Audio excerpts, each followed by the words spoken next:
본 방송에서 제공하는 투자 정보는 투자 판단에 대한 조언입니다. 방송에서 제공하는 주식의 가치, 가격 상승 및 하락에 대해서는 방송사에서 보장하지 않습니다.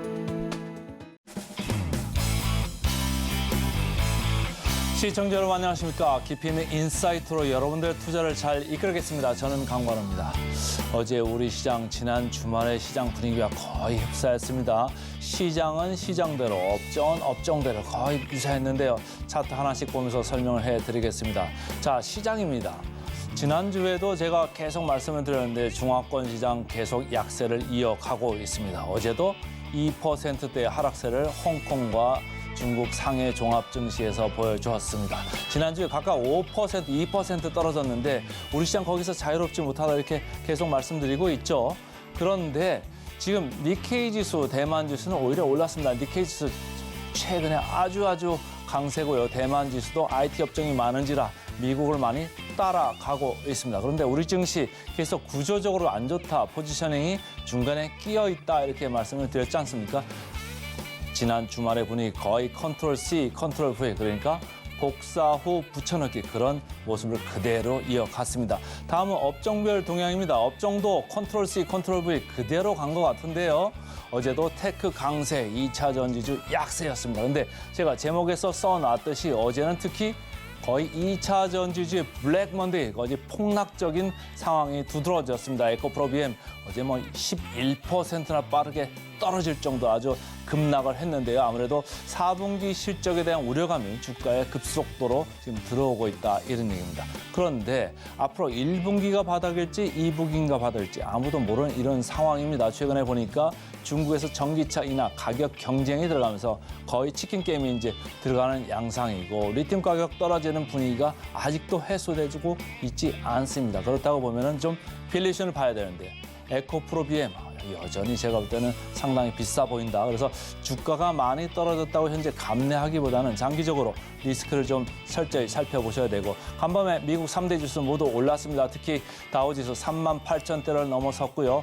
오늘도 저희 증시팔과 함께 하시면서 알찬 정보 인사이트 많이 챙겨가시길 바라겠습니다. 바로 외신 들어갑니다. 외신 브리핑 시작합니다. 어제 3대 지수는 모두 다 상승하면서 마무리했습니다. 다만 강한 상승은 아니었는데요. 다우와 S&P 500은 그래도 다시 한번 사상 최고가를 경신해내는 모습이었습니다.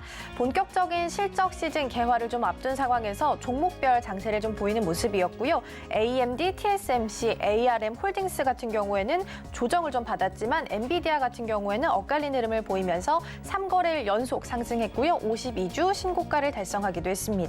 지수 자체가 좀 좋은 흐름을 보이게 되면서 월가에서는 다소 부정적인 의견을 내놓기도 했습니다. JP모건 같은 경우에는 추가 랠리를 위해서 실적을 입증해야 하는데 이 부분이 쉽지 않을 수 있다라고 이야기를 했고요.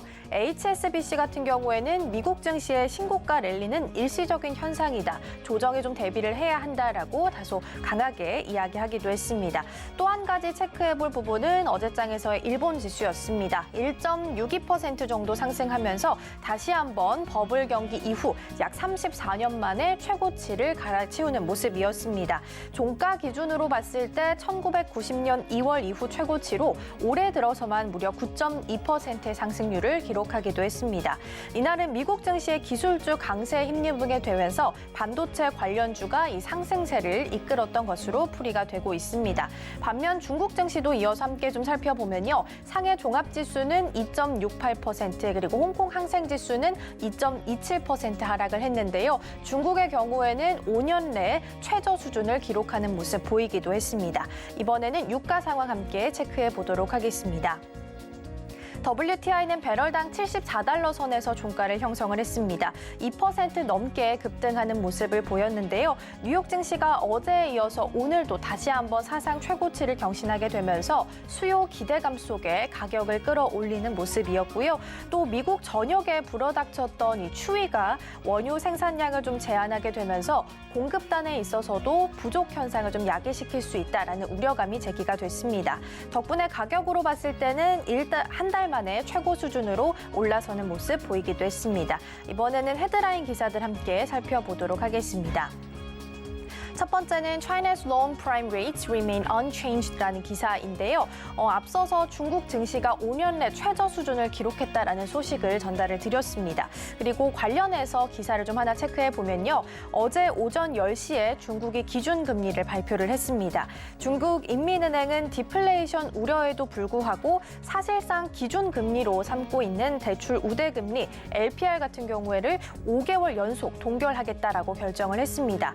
LPR 1년 만기는 연 3.45% 그리고 5년 만기는 연 4.2% 수준으로 종전과 동일하게 유지하겠다라고 발표를 했습니다. 지난해 9월부터 5개월 연속 계속해서 좀 같은 수치를 유지하겠다라고 발표를 한 거고요. 1년 만기는 일반 대출 그리고 5년 만기 같은 경우에는 주택담보대출의 기준으로 현재 중국에서 사용을 좀 하고 있는 것으로 알려져 있습니다. 중국의 소비자 물가 상승률이 작년 12월 기준으로부터 석 달 연속 계속해서 좀 마이너스를 기록하고 있습니다. 중국은 지난해 8월 단행했던 LPR 인하가 시장에 미치는 효과가 있을지 계속해서 조금 더 지켜보겠다라는 의도로 풀이를 할 수 있겠습니다. 특히 지난해 경제 성장률이 목표치인 5% 안팎에 부합하는 5.2%를 달성한 만큼 추가 금리 인하보다는 통화 완화 정책 속도를 조절하면서 일단은 숨고르기에 들어가겠다라는 해석으로도 풀이를 할 수 있겠습니다. 전문가들은 부동산 경기 둔화 그리고 지방정부의 부채 문제, 디플레이션 우려 등으로 인해서 올해는 4% 정도대에서 머물 것으로 좀 전망을 하고 있는 상황이고요. 일각에서는 인민은행이 기준금리를 동결하긴 했지만 유동성 공급을 위해서 조만간 지급 준비율을 추가적으로 인하할 수 있다라는 전망도 내놓고 있습니다. 이어서 두 번째 기사 함께 보도록 하겠습니다. 마찬가지로 중국과 관련된 기사 함께 더 보실 거고요. China is moving up the rate earth value chain, the West is trying to catch up 이라는 기사입니다. 중국이 원자재를 무기화하고 있다라는 소식은 아마 여러 차례 들어보셨을 겁니다. 최근에는 히토류 연구 자석을 제조하는 기술까지 수출 금지를 좀 시키게 되면서 가치 사슬을 강화하고 있다라는 내용을 좀 담고 있습니다. 특히 그리고 마지막에 나와 있듯 the West is trying to catch up, 즉 서방 국가들도 이를 따라잡기 위해서 계속해서 노력하고 있다라는 부분도 함께 좀 짚었는데요.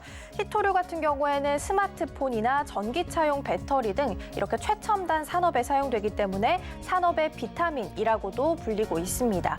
아무래도 히토류 생산에 있어서는 환경 오염 등의 문제가 발생할 수 있기 때문에 선진국에서는 이를 그만두는 모습을 좀 보였는데요. 그러다 보니까 자연스럽게 이 비중이 모두 중국에게 좀 쏠리게 됐고요. 현재 70% 이상 이 부분을 좀 소유하고 있는 것으로 보이고 있습니다. 그래서 기사의 핵심 내용을 좀 들여다보면요. 업스트림에서 다운스트림으로의 변화를 좀 하고 있다라는 이야기를 담고 있는데요.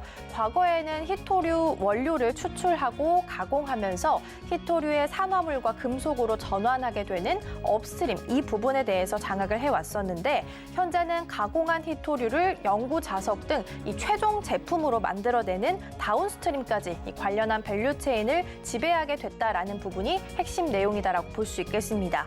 즉 단순히 히토류 원자재를 좀 통제하는 모습에서 벗어나서 이번에는 제조 기술까지 통제하겠다라는 범위를 확대하고 있다라고 해석할 수도 있겠습니다.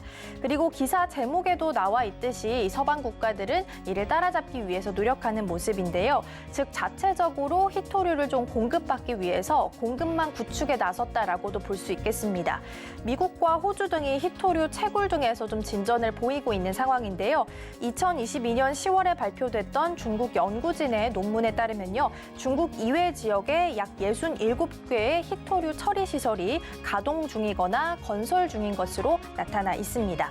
여전히 중국이 히토류를 정치적으로 있어서 무기화할 것을 서방 국가들은 현재 우려를 하고 있는 상황인데요. 자체적인 공급망을 구축하고자 하더라도 미국의 경우에는 최소 10년간의 대규모 투자가 필요할 것으로 전망이 되고 있습니다. 당분간은 중국이 좀 자원 무기화를 하지 않도록 갈등을 줄여나가는 모습이 가장 필요하지 않을까 싶습니다. 계속해서 이번에는 섹터별 움직임 함께 확인해 보도록 하겠습니다. 일단 첫 번째 특징주로는 애플 함께 보실 건데요. 1.2% 정도 상승하면서 오늘 다시 한번 좋은 흐름 보였습니다. 그리고 시총 다시 1위로 복귀했다라는 소식도 오늘 오전장에서 전해졌었는데요. 어제 애플이 비전 프로 사전 판매가 성공적으로 이루어졌다라는 소식을 전해드린 바 있습니다. 실제 자료를 좀 살펴보면요. 지난 주말 사이에만 16에서 18만 대를 판매한 것으로 나타났습니다. 예상치였던 6에서 8만 대를 2배 이상 웃도는 수치다라고 볼 수 있겠고요. 다만 좀 초기 판매이기 때문에 이 수요가 좀 줄어들 수 있다라는 점은 계속해서 체크해 보실 필요가 있어 보입니다. 이번에는 두 번째 특징주로 솔라 엣지 함께 좀 살펴보도록 하겠습니다. 전일장에서는 3.9%, 약 4%에 가까운 상승률을 보이면서 마무리했습니다. 이스라엘의 태양광 기업인 솔라엣지 테크놀로지가 비용 절감을 위해서 인력을 감축하겠다라고 발표했습니다. 솔라엣지는 2006년에 설립됐던 태양광 인버터 제조업체인데요. 솔라엣지는 이번에 전 세계 인력의 약 16%인 900명을 해고할 예정이다라고 밝혔습니다. 솔라엣지는 멕시코에서 제조를 중단하고 또 중국에서는 제조 능력을 축소하는 등 이미 비용 감축 조치를 취한 바도 있습니다. 1년 전까지만 해도 나스닥에서 주당 $300가 넘게 가격에 좀 거래가 됐었지만 지난해 3분기에는 적자를 내게 되면서 주당 순이익이 마이너스를 기록하기도 했습니다. 아무래도 주 매출처인 미국과 유럽에서 이 수요가 둔화한 영향이 가장 큰 것으로 좀 풀이가 되고 있는데요. 친환경 규제가 강하기로 알려져 있는 캘리포니아 주에서는 작년 4월부터 옥상에 태양광 패널 설치에 따른 보조금을 삭감을 좀 시작을 했고요. 유럽에서는 주택용 태양광 수요가 급감하면서 재고가 쌓인 상태라고 이야기했습니다. 그러면서 주가도 좀 계속해서 약세를 좀 보여왔습니다. 다만 지비랜도 솔라엣지 CEO는 태양 에너지 시장의 장기적인 성장에 대해서 확신을 갖고 있다라고 언급을 좀 했는데요. 장기적인 추세로 봤을 때는 당연히 친환경의 시대가 도래하는 것이 맞겠지만 아직까지는 현실과 좀 괴리감이 있어 보이고요. 어제장에서는 다행히 4%대 강세 보이면서 마무리했습니다. 이번에는 엔비디아 함께 살펴보도록 하겠습니다. 엔비디아는 0.27% 강보합순에서 종가를 형성을 했습니다. 엔비디아 CEO 젠슨 황이 최근 중국을 방문하면서 눈길을 끌고 있습니다. 젠슨 황 CEO는 이달 초 선전과 상하이, 베이징에 있는 엔비디아 지사를 방문한 것으로 알려져 있는데요. 이번 방문은 미중 갈등이라는 이 분위기 속에서 중국 소셜미디어 게시물을 통해서 처음으로 언급됐기 때문에 세간의 좀 주목을 받기도 했습니다.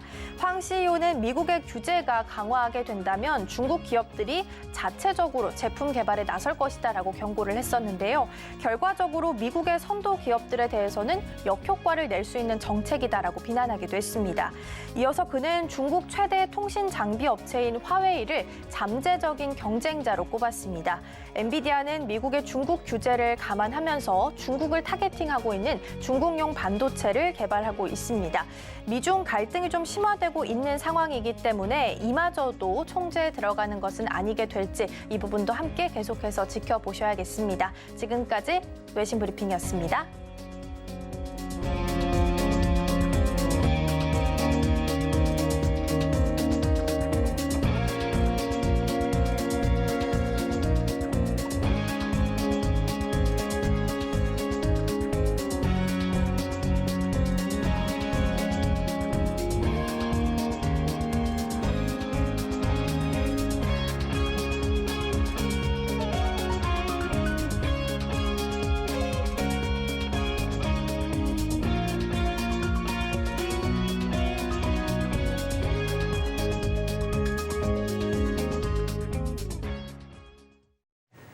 서울경제TV 증시8 주간브리핑 시간입니다. 서울경제신문에서 발행한 이슈 전해드리는데요. 첫 번째 소식부터 하나하나 짚어보겠습니다. 화면 살펴보시죠. 가짜 기관 계좌로 공모주 청약 유도, 세무사도 속은 사기 투자 앱. 첫 번째 소식 준비해왔습니다. 자체 앱을 이용해 공모주 청약을 진행하면 수백 배, 수천 배 수익을 볼 수 있다라며 투자자들을 유도한 신종 사기가 들썩이고 있습니다. 실제 청약으로 수익이 발생한 것처럼 꾸미고 있다고 하는데요. 최근 가짜 투자 앱 관련 피해자들의 고소 고발장이 잇따라 접수됐다라고 합니다. 공모주 청약이 시작되면 수백, 수천 주에 당첨된 것과 같이 눈속임을 하고 있고요. 뿐만 아니라 이후 투자자들이 출금을 요청하면 세금 탓을 하며 추가 입금을 유도하고 있습니다. 입금이 지연됐을 시 계좌를 동결하거나 투자 자문비 미납부로 고소하겠다라고 협박도 일삼고 있고요. 현재까지 고액 투자자들은 수익금, 원금 역시 회수를 못하고 있는 상황입니다. 그러나 투자 사기 구제는 쉽지 않은 부분인데요. 공모주 청약은 주간 증권사 이외의 증권거래소를 이용할 수가 없습니다. 그러한 유형의 투자 권유는 반드시 의심해 봐야 하는 부분 함께 짚어보고 넘어가겠습니다. 수치 조작 수익 발생한 것처럼 꾸몄고요. 유력 정치인 그리고 연예인들도 함께하고 있다라며 사칭 광고도 일삼았습니다. 일부 투자자들은 수억 원을 넣었다가 낭패를 봤다라고 이야기하고 있습니다. 세금 수수료 명목으로 추가 입금도 유도했는데 피해 금액만 최소 100억 원에 달할 것으로 예상하고 있습니다. 네, 두 번째 소식입니다. 상고하저에도 재정 조기 집행, 물가 뛰면 금리 인하 늦어져 이중고. 네, 두 번째 소식 전달드립니다. 올해 한국 경제는 상반기 경기 반등, 하반기 이후 경기 위축의 상고하저 흐름이 예상됩니다. 반면 물가는 좀 안정화될 것으로 예상을 하고 있는데요. 올해 상반기에는 물가 안정에 중점을 둔 정책을 운영할 것으로 보였습니다. 하반기 이후에 경기 활성화에 나설 것으로 예상을 하고 있었는데 하지만 정부는 조기 집행을 위해 돈을 풀어 내수를 부양하겠다라고 밝혔습니다. 특히 4월 총선을 앞두고 경쟁적인 예산안이 쏟아졌는데요. 예산의 조기 집행은 경기 호전을 예측하면서 상반기를 버틸 때 효과가 더욱더 극대화되고 있습니다.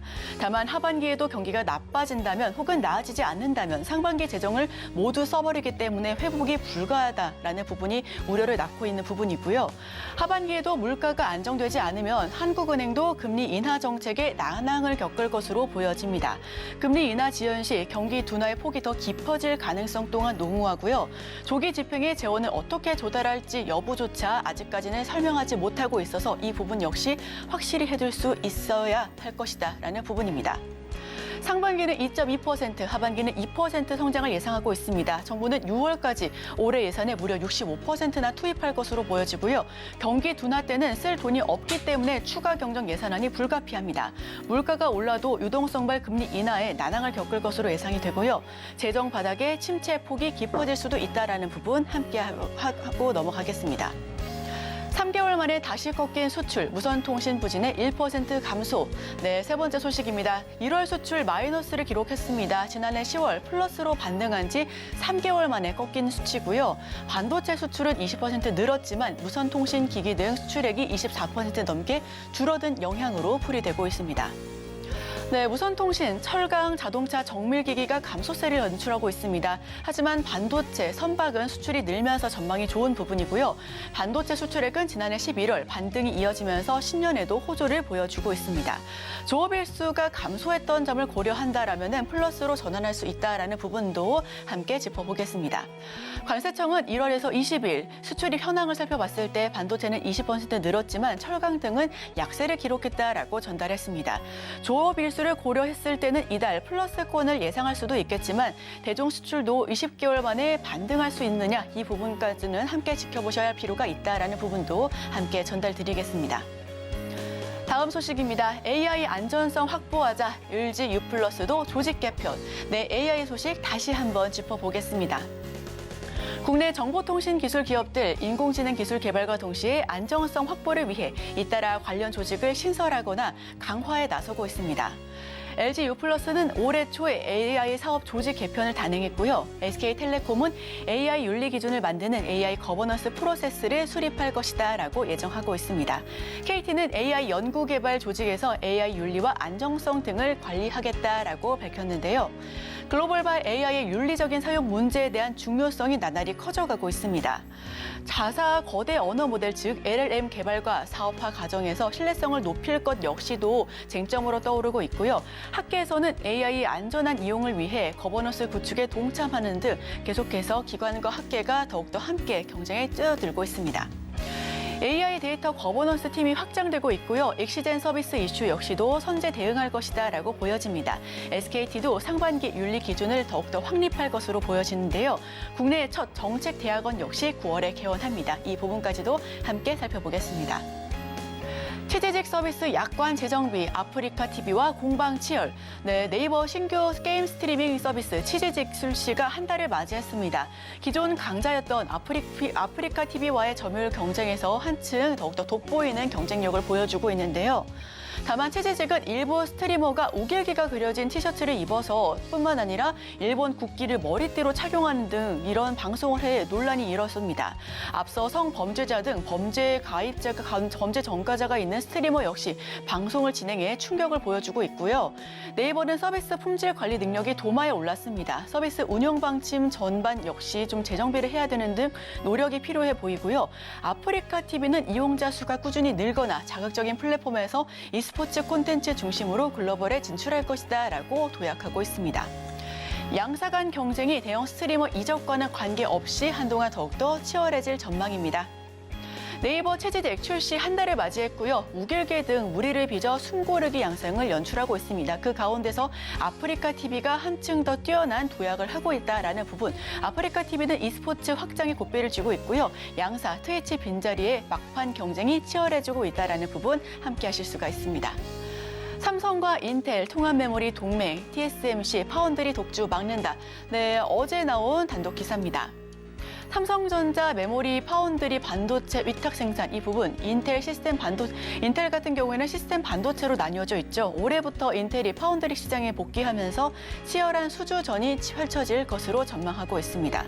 TSMC와 수주전에서 밀리고 있는 삼성전자와 인텔의 칩랩 기술은 기회의 장이 될 것으로 보여지고요. 기존에는 TSMC가 고가의 초미세 공정 반도체 수주를 독식하는 구조였으나 앞으로는 물량의 일부를 하위 그룹이 나눠서 가질 수 있기 때문에 더욱더 함께 협업하는 방식으로 조금 더 경쟁력이 강화될 것으로 보여집니다.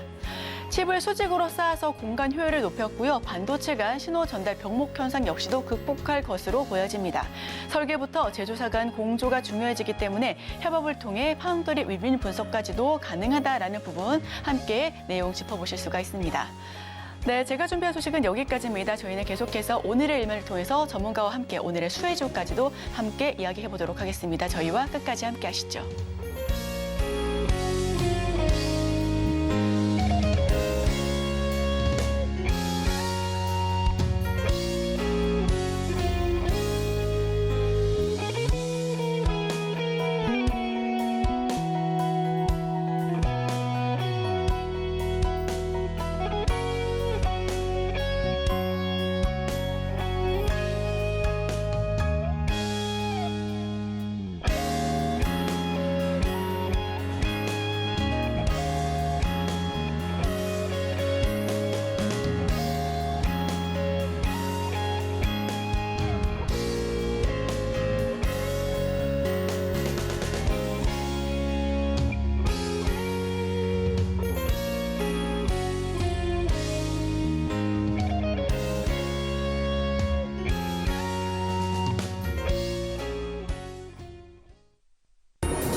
개인 투자자가 아닌 전문가는 장 시작 전 뉴스를 볼 때 어떤 부분에 초점을 맞출까요? 오늘의 일면 헤드라인입니다.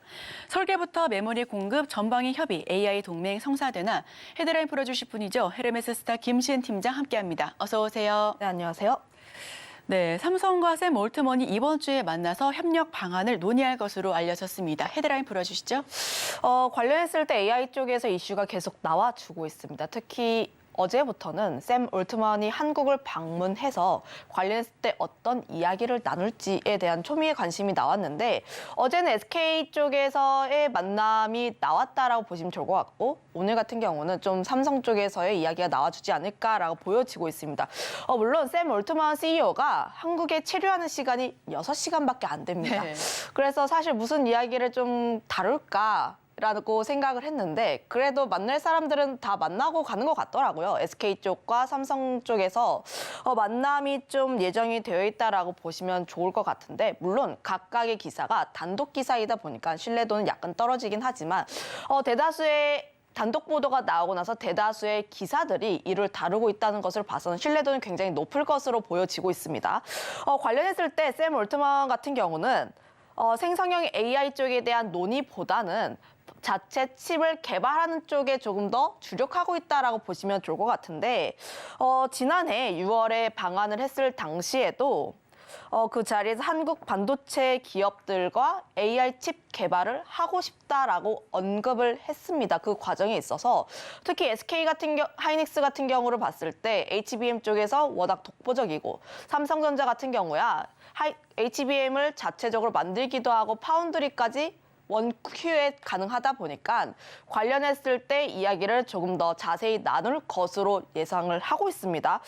그 과정에 있어서 오픈 AI 자체가 자체 칩을 개발하고 있다라는 쪽에 조금 더 주목을 해볼 필요가 있지 않을까라고 보여지고 있는데 특히 지금 다수의 투자자들과 논의를 진행 중에 있고 TSMC라든지 소프트뱅크라든지 관련했을 때 이야기를 계속해서 나누고 있습니다.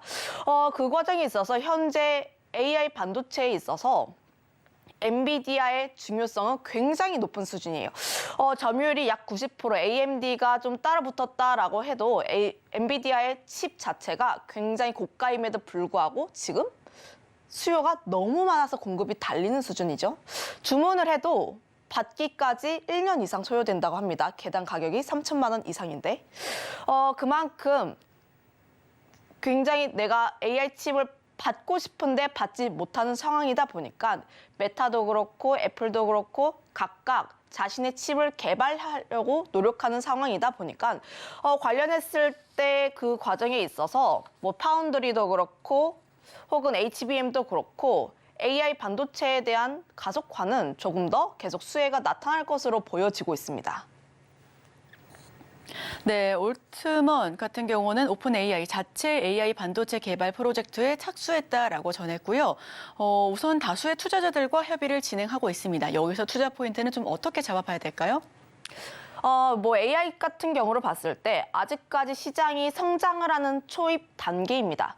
초입 단계라는 것은 지금 시장이 굉장히 크게 확장을 하다 보니까 아직까지는 투자의 시기이지 수익화의 시간은 아니다라고 보여지고 있는데 관련했을 때 지금 이 산업이 성장하는 데 있어서 수익을 얻는 기업이 몇 있어요. 예를 들어서 엔비디아, 혹은 마이크로소프트, 우리나라 같은 경우로 봤을 때는 반도체 쪽이 되겠죠. 반도체를 봤을 때 HBM 쪽 같은 경우는 앞으로 계속해서 수익에 대한 부분이 나와주고 있습니다. 그로 인해서 지금 같은 경우는 AI 그리고 수익화의 시간이라고 보시면 좋을 것 같은데 우선 키워드를 그렇게 잡았던 이유는 작년 같은 경우는 AI 시장이 확대가 되었다라는 쪽에 좀 더 국한을 지었다면 올해부터는 수익화를 짓는 그런 기업 쪽에 조금 더 관심이 몰려가지 않을까라고 보여지고 있어요.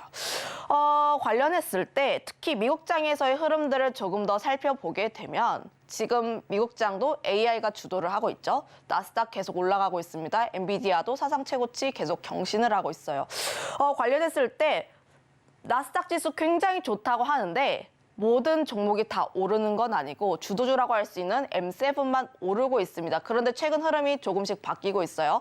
주도주를 M7이 아니라 팹5로 바꿔야 한다라는 이야기가 나와주고 있습니다. 팹5라고 하면 애플과 테슬라를 제외한 AI 쪽에 조금 더 주력하고 있는 종목군이 계속 강세 흐름들을 보여주고 있기 때문에 주도 종목을 바꿔야 한다라는 이야기가 나올 정도로 지금 AI 쪽에 대한 내용이 계속해서 나와주고 있습니다. 그중에서도 지금 AI 쪽에 대해서 돈을 벌고 있거나 혹은 AI 쪽에 대해서 조금 더 점유율을 넓히기 위해서 계속해서 투자를 하고 있는 쪽에 대한 종목군들이 계속 강세 흐름들을 펼치고 있다라고 보시면 좋을 것 같은데 관련했을 때 지금 미국 같은 경우는 계속해서 초미의 관심사가 세계 시총 1위 자리를 누가 차지를 하냐. 오늘 간밤에 있어서는 애플이 다시 한번 1위를 차지를 했습니다. 그런데 지금 최근 1위 자리를 보면 MS와 애플 사이에 계속 엎치락 뒤치락하는 모습이 나와주고 있죠.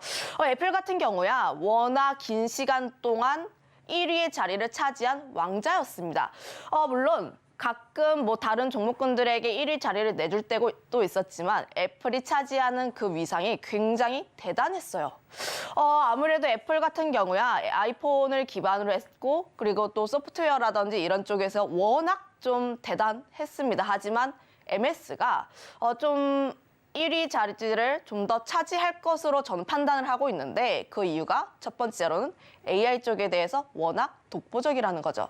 앞서 이야기를 했다시피 샘 올트먼이 있는 오픈 AI에 대해서 지분을 보유하고 있습니다. MS가. 관련했을 때 아무래도 클라우드 쪽에서의 실적이 긍정적으로 나와줄 수밖에 없고 그로 인해서 매출에 대한 성장세가 나와줄 것으로 기대를 하고 있는 부분이 있고요. 특히 MS 같은 경우도 실적 발표를 앞두고 있기 때문에 관련했을 때 이번 실적에 대한 기대감도 상당히 높다라고 보여질 수가 있습니다. 두 번째로는 MS 같은 경우야 중국에 대한 매출 비중이 굉장히 적다는 편. 매출 비중으로만 따졌을 때 중국에 대한 매출 비중이 2% 정도인데 애플 같은 경우는 15%에서 20% 사이입니다. 지금 애플 같은 경우야 아이폰 좀 잘 안 팔리기 시작하니까 중국 쪽에서 할인 판매를 시작을 했죠. 저는 아이폰이 할인을 했다라는 걸 들어본 적이 없습니다. 네. 그 정도의 아이폰의 위상이 굉장히 대단했는데 아이폰이 할인 판매를 시작을 했다는 건 그 위상이 조금씩 깎였다라고 볼 수가 있는 부분이거든요. 특히 중국 쪽에서의 매출 비중이 워낙 컸기 때문에 지금 미중 간의 갈등에 있어서 좀 타격을 많이 받는 그런 모습들로 보여지고 있습니다.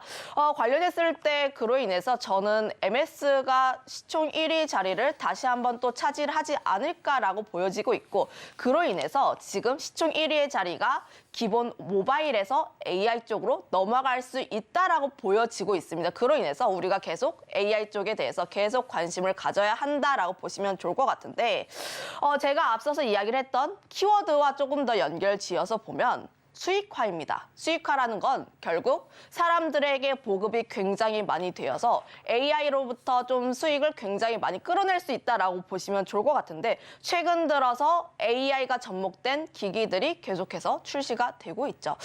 물론 뭐 삼성 쪽에서 갤럭시 S24 출시하게 되면서 온디바이스 AI 첫 번째 AI 폰이 나오게 되면서 관련했을 때 기대감은 계속 모아지고 있습니다. 물론 출시를 했을 때 사람들이 굉장히 많이 살지 안 살지에 대해서는 좀 더 체크를 해볼 필요는 있지만 그럼에도 불구하고 지금 시장 자체는 새로운 스마트폰, 그러니까 AI가 접목된 스마트폰이 출시가 됨으로 인해서 앞으로 스마트폰에 대한 변화가 계속 나올 것이다라고 보여지고 있고요.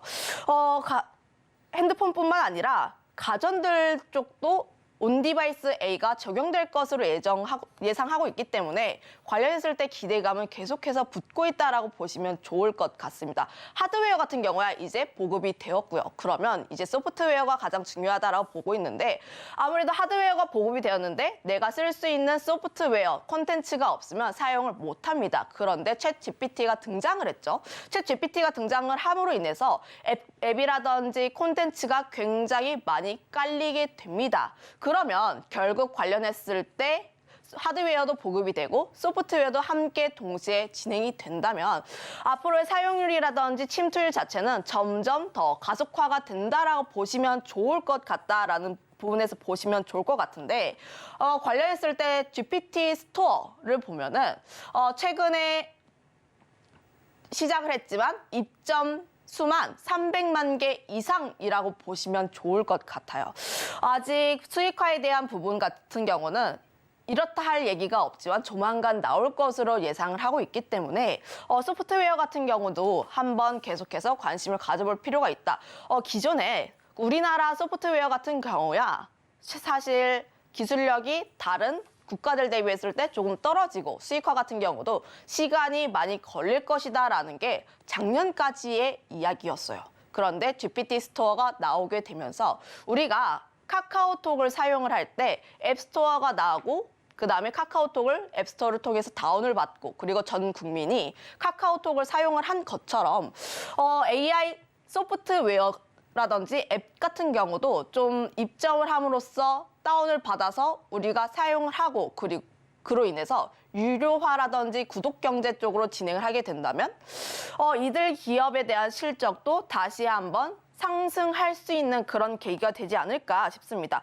국내 같은 경우로 봤을 때 GPT 스토어에는 인스트웨이브 시스템즈, 그리고 폴라리스 오피스, 센즈랩이 입점이 되어 있고요.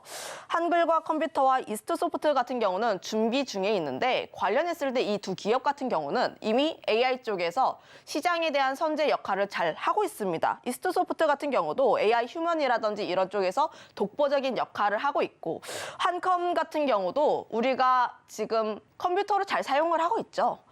관련했을 때 이런 부분에 있어서도 AI를 좀 접목을 함으로 인해서 다시 한번 구독 경제화를 시키게 된다면 수익화에 대한 부분도 조금 더 빨리 앞당겨질 수 있지 않을까라고 보여지고 있어서 지금 같은 경우는 AI가 시장을 성장을 한다라는 것과 더불어서 AI를 통해서 어떤 기업이 돈을 더 빨리 벌 수 있을까에 대해서 조금 더 초점을 맞춰보는 시간이 되었으면 좋겠습니다. 네, AI 산업의 확장, 소프트웨어, IP 부문의 수혜가 기대될 것으로 보여지는데요. 자, 그렇다면 수혜 섹터는 AI가 될 것으로 보여지고요. 여기서 최선호주 어떤 종목 꼽아볼까요? 사실 AI 섹터라고 하면 최선호주라고 하면 저는 일단은 하드웨어 쪽을 조금 더 봐야 네. 하지 않을까. 최근의 흐름을 보면은 하드웨어 쪽과 소프트웨어 핑퐁 싸움이 계속 나와주고 있어요. 물론 이번 주 같은 경우야 하드웨어, 소프트웨어 모두 강세 흐름들을 보여줬지만 어제의 경우를 봤을 때 하드웨어는 계속해서 강세 흐름들을 보였던 반면에 소프트웨어 같은 경우는 약간의 윗꼬리가 좀 길게 달렸습니다. 수급이 어느 한쪽에 이동을 하고 있다라고 보시면 좋을 것 같은데 다만 그럼에도 불구하고 그러면 지금 소프트웨어를 보지 말라는 이야기냐? 그건 아닙니다. 아무래도 소프트웨어 같은 경우는 단기간에 주가가 굉장히 크게 급등을 했다 보니까 차익 매물이 나왔던 자리에 차익 매물이 나왔다라는 측면에서 보시면 좋을 것 같고 특히 지금 소프트웨어를 주도하고 있던 종목군들 같은 경우야 경고 딱지를 받았다든지 이런 좀 주의 딱지를 받았다든지 이런 흐름들이 나와주고 있어서 약간 지금은 환기를 해야 하는 타이밍이다라고 보여지고 있고요. 그럼에도 불구하고 기관 쪽에서의 수급이 굉장히 긍정적으로 들어오고 있습니다. 윗꼬리가 강하게 달렸음에도 불구하고 기관의 수급은 굉장히 긍정적인 요소가 있다 보니 이 소프트웨어 같은 경우야 지금 살짝 눌렸을 때 계속해서 조금 더 관심 있게 봐야 하는 타이밍이 아닐까라고 보여지고 있고요. 하드웨어 같은 경우야 계속 관심을 가져야 하는 타이밍이라고 보여지고 있는데 아무래도 AI 반도체 쪽에서 가장 우리나라 같은 경우는 좀 수익화를 계속 빨리 낼 수 있는 부분이 HBM입니다. HBM 같은 경우야 지난해 3분기 실적 발표 이후에 좀 긴 기간 조정을 거쳤는데 최근 들어서 HBM 관련 종목군들이 계속해서 꿈틀꿈틀 움직이는 모습이 나와주고 있고요. 관련했을 때 HBM 같은 경우야 1분기 이후부터 좀 더 실적이 가속화가 될 것이다라고 이야기를 하지만 저는 그 시점이 SK하이닉스 실적 발표를 하고 HBM이 그 실적에서 어느 정도의 비중을 차지를 하는지 좀 부각이 될 것 같아요. 관련했을 때. 아무래도 HBM이 그동안 많이 쉬어기도 했고 두 번째로는 SK하이닉스라든지 삼성전자 쪽에서 HBM에 대한 투자를 계속 진행을 하고 있습니다. 특히 샘 올트먼이 우리나라에 방한을 해서 SK하이닉스와 삼성전자와 이야기를 하는 것도 HBM과 무관하지 않다라고 보고 있기 때문에 관련했을 때 이런 부분에 대한 긍정적인 이슈는 계속 나올 것으로 전망을 하고 있기 때문에 좀 HBM 같은 경우는 계속해서 눌렸을 때 조금씩 더 관심 있게 봐야 하는 쪽이 아닐까라고 보여지고 있어요. 그로 인해서 좀 HBM 쪽에서 좀 관심 있게 보고 있는 쪽은 이스페타시스라고 보시면 좋을 것 같고 두 번째로 관심 있게 보고 있는 종목은 이오테크닉스라는 종목인데 관련했을 때 기대감은 계속해서 모아지고 있습니다. 레이저 스텔스 장비 쪽을 좀 그동안은 기대감이 있었다면 삼성전자 쪽에 협업을 진행을 함으로 인해서 이제는 그 기대감이 실체화가 되고 있다는 쪽에서 보시면 좋을 것 같아요. 특히 이런 반도체 쪽을 봤을 때 그동안 기대감에 의해서 움직였던 종목군이 이제 실체화가 되고 그리고 전고점 라인대를 뚫었다는 점은 굉장히 투자 심리가 긍정적이라고 보여지고 있기 때문에 차트적으로 봤을 때도 이런 종목군들 같은 경우는 계속해서 관심 있게 바라볼 필요가 있지 않을까라고 보여지고 있습니다. 네, 오늘의 일면 수액 섹터 AI를 찾아봤고요. 관련된 수액 종목들도 알아봤습니다. 우리 시청자분들께서도 하나하나 다 짚어보시길 바랍니다. 지금까지 헤르메스스타 김신 팀장과 함께했습니다. 오늘 말씀 고맙습니다.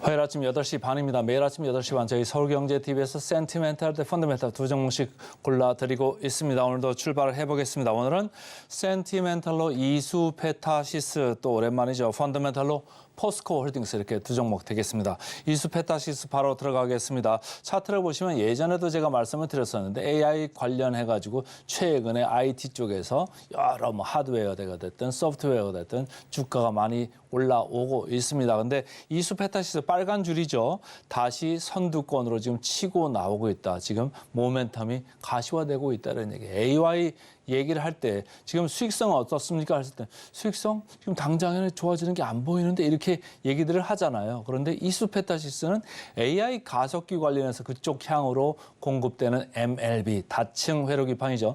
이게 들어가는 게 이제 가시화됩니다. 바로 구글도 있지만 엔비디아 쪽도 있고 새로 신규로 마이크로소프트 쪽에 들어가는 게 아주 기대가 확실시되고 있기 때문에, 그리고 공장 가동 모멘텀도 하반기 들어가면서부터 이제 하반기 초부터 이제 아주 본격화됩니다. 그렇다고 볼 때는 가장 AI 관련돼서는 가장 눈으로 볼 수 있고 체감할 수 있는 그런 주식이 아니겠느냐 해가지고 이제 투자자들이 많이 가고 있죠. 그래서 이수페타시스가 이 빨간 줄로 표시된 것 같이 아주 선두권을 이렇게 오르고 있습니다. 한미반도체도 가장 강했던 종목 중에 하나인데 상당히 밸류에이션이 높다, 이렇게 해서 그 다음으로 대체적으로 이오 테크닉스가 지금 대체를 하고 있는 이런 느낌입니다라고 제가 얼마 전에도 말씀을 드렸는데, 그것보다도 이수페타시스는 상당히 강한 느낌을 계속 유지할 것으로 저는 보고 있습니다.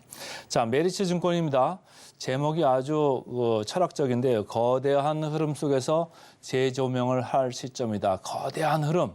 AI 흐름을 얘기하는 거죠. AI가 어떻게 진화 발전될지는 아무도 모릅니다. 그 사이즈도 한계를 특정할 수 없습니다. 아주 여러 군데 이제 동시다발적으로 많이 쓰이고 더 많이 쓰일 건데, 요 AI 가속기향 MLB 다층 회로 기판이죠. 요게 P와 Q 동반 성장하는 시점으로 간다.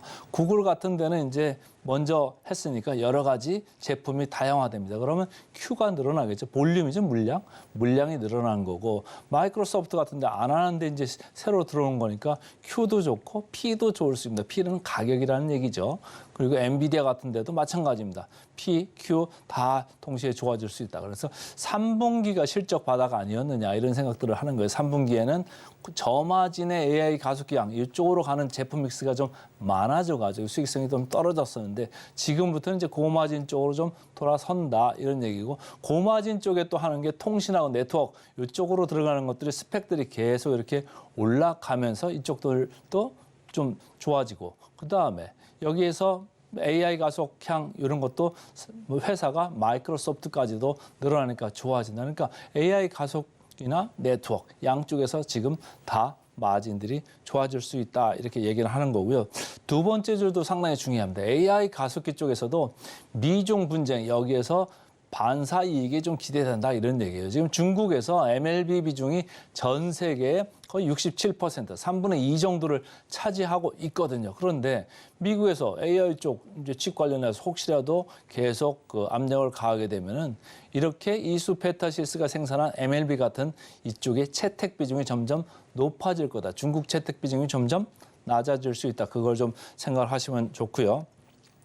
그다음입니다. BNK 투자증권에서 지난 번에 나온 리포트인데 24년 6월부터 사공장이 본격 가동된다. 3분기에는 이 공장 이전 비용이나 이런 사람들 고용하고 이런 것 때문에 비용 부담이 좀 커져가지고 수익성이 안 좋았었죠. 그런데 3분기를 바닥으로 해가지고 점점 이렇게 올라오는 건데 이제 하반기 초부터는 본격 가동을 하게 됩니다. 아무래도 이제 마이크로소프트 들어가야 되니까 공장을 이제 크게 지은 거죠. 그래서 성장 모멘텀이 기대되고 있습니다. 어제 주가가 한번 이렇게 강하게 올랐습니다. 그래서 아주 센티멘털 주식으로 맞다 이런 생각이 들었는데 거래량도 보시죠. 거래량도 상당히 강하죠. 양봉도 아주 강하게 뽑았습니다. 근데 누가 샀나 봤더니 외국인 기관이 양쪽에서 다 쌍끌이 매수를 했습니다. 아무래도 이제 모멘텀이 가시화되는 게 주가로 좀 밀어 올려야 되고 그동안 옆으로 이렇게 쭉 횡보를 했던 국면이 오래됐기 때문에 여기서는 크게 부담 없다. 그냥 캐치업 좀 따라가 보자. 이런 생각으로 좀 많이 산 것 같습니다. 공매 잔고율 최근에 공매가 이제 금지돼 있기 때문에 최근에 공매 잔고가 이렇게 올라간 것은 마켓 메이커들이 좀 사고자 하는 사람들이 많고 그러니까 공매를 계속 때려주는 거죠. 그런 거 빼놓고는 실질적인 그 공매는 없습니다. 그래서 최근에 올라간 거 0.4%. 그럼에도 불구하고 코스닥 시장 평균 정도다 이렇게 읽으시면 되겠습니다. 자, 역사적 밸류로 밴드로 봤을 때 이미 주가 재평가는 한 번 있었죠. 한번 여기서 강하게 이 시점에서 있었고 최근에 주가가 조금 고개를 떨궜습니다만 어제 다시 한번 올랐습니다. 그러니까 앞으로 들어오는 모멘텀, AI 가속기향 MLB 모멘텀을 한 번 더 좀 생각을 해보자. 이제부터는 실적으로 가시화 될 거다 이런 걸 생각을 하면서 주가를 좀 끌어올리는 그런 생각이 좀 있는 것 같습니다. 자, PER 봐야 되는데 AI 쪽 관련해 가지고 사실은 너무 비싼 주식들도 많아요. 그래서 하나씩 볼까요?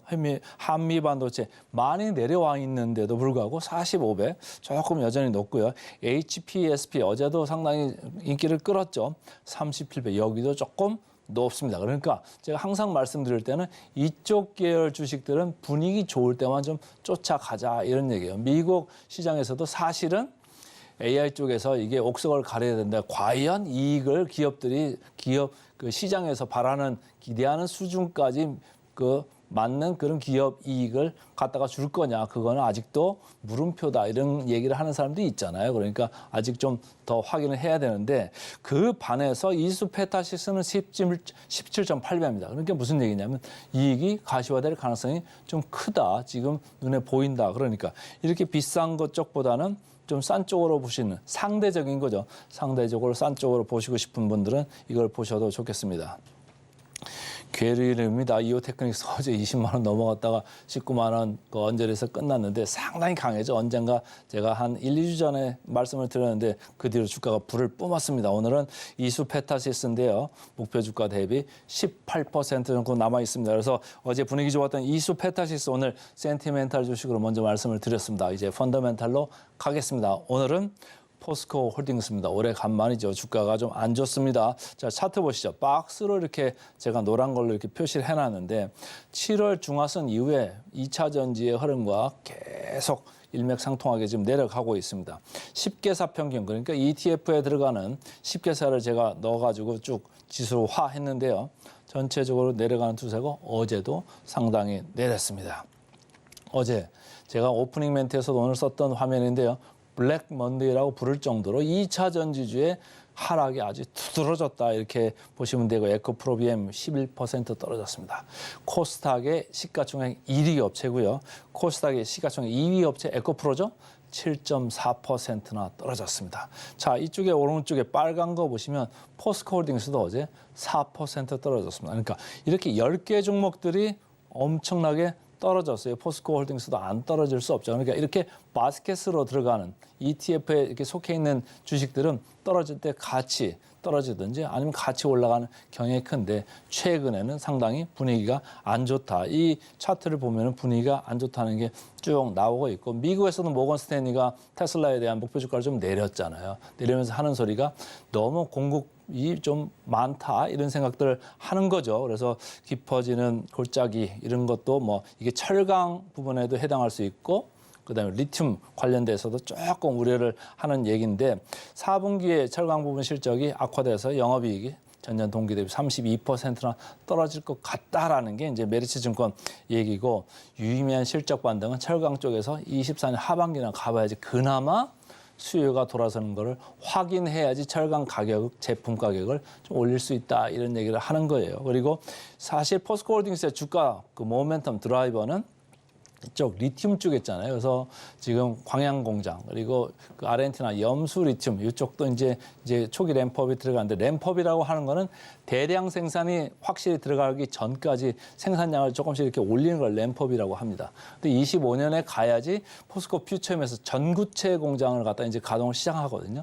전구체 리튬이 이제 들어가는 거니까 그때까지는 수익이 아직 안 들어오고 있다가 25년도부터 수익이 본격화될 겁니다. 그러니까 24년을 좀 기다리셔야 돼요. 근데 광석 리튬이 염수 리튬보다 원가가 좀 3배 정도 비쌉니다. 근데 지금 전체적으로 리튬 가격이 많이 떨어져 가지고 키로당 15달러 선에서는 그 광석 리튬은 생산성이 안 나옵니다. 한 20달러 정도는 가야 된다. 아직은 조금 요원하죠. 그러니까 시장에서 주가로 지금 이런 부정적인 상황을 반영하고 있다. 이렇게 읽으시면 되겠습니다.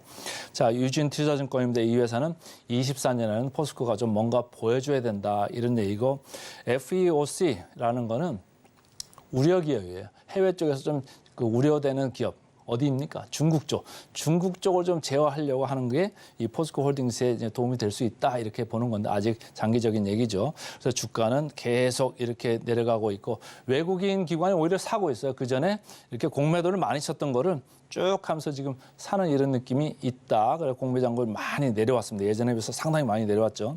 내려왔고 한 번 주가가 뻗었는데 역사적 밸류 상단에 걸려 있습니다. 그런데 PER로 보시면은 여전히 조금 높은 이런 느낌이 있고요. 물론 에코프로비엠 엄청나게 높습니다. 그러니까 2차 전지가 어제 블랙 먼데이 같이 내려갔지만 조금 더 약화될 수 있다 이렇게 보시고 자, PBR 많이 낮아졌습니다. 예전보다는 많이 낮아졌습니다. 근데 ROE보다는 약간 역시 높죠.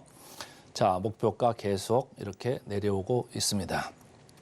그래서 에코프로는 뭐 18% 더 내려가야 본다는 반면에 포스코홀딩은 64%. 근데 64% 제가 볼 땐 조금 높아 보입니다. 어쨌든 오늘은 센티멘털로 이수 페타시스, 펀더멘털로 포스코홀딩스 두 종목 말씀드렸습니다.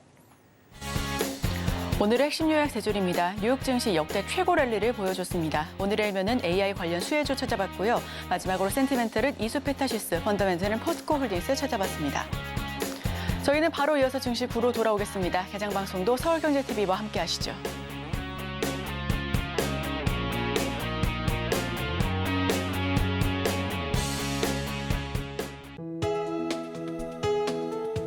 본 방송에서 제공하는 투자 정보는 투자 판단에 대한 조언입니다. 방송에서 제공하는 주식의 가치, 가격 상승 및 하락에 대해서는 방송사에서 보장하지 않습니다.